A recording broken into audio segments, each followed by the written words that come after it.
నమస్తే SR7 TV news కి స్వాగతం. ఏసీబీకి చిక్కిన పౌర సరఫరాల శాఖ మేనేజర్ కుంభా జగన్మోహన్. వనపర్తి జిల్లా కేంద్రంలో ACB CH Balakrishna DSP Mahabubnagar ఆధ్వర్యంలో గురువారం రాత్రి వనపర్తి జిల్లా పౌర సరఫరాల శాఖ మేనేజర్ కుంభా జగన్మోహన్ ను లంచం తీసుకుంటుండగా రెడ్ హ్యాండెడ్ గా పట్టుకున్నారు. సీఎంఆర్ బిల్డింగ్ పర్మిషన్ ఇవ్వడానికి దాదాపు 1,75,000 డిమాండ్ చేయగా చివరకు 50,000 ఒప్పందం కుదుర్చుకుని తన కారులో తీసుకుంటుండగా ఏసీబీ అధికారులు ట్రాప్ చేసి పట్టుకోవడం జరిగింది. ఈ ఆపరేషన్ లో ఇన్స్పెక్టర్ షేక్ జిలానీ, ఇన్స్పెక్టర్ లింగస్వామి మరియు సిబ్బంది పాల్గొనడం జరిగింది. Reporting by SR7 TV news reporter Wanaparthy జిల్లా in-charge KP Reddy.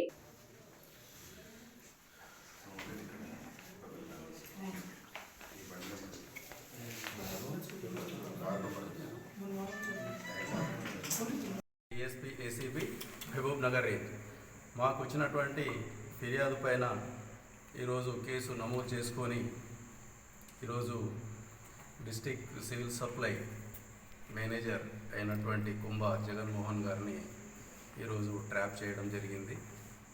CMR building permission ఇవ్వడానికి దాదాపు 1,70,000 డిమాండ్ చేసినాడు.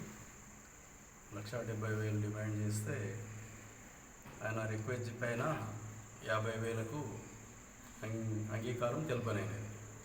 అట్టి డబ్బులను ఈరోజు ఆఫీస్ నుంచి ఇంటికి వెళ్తూ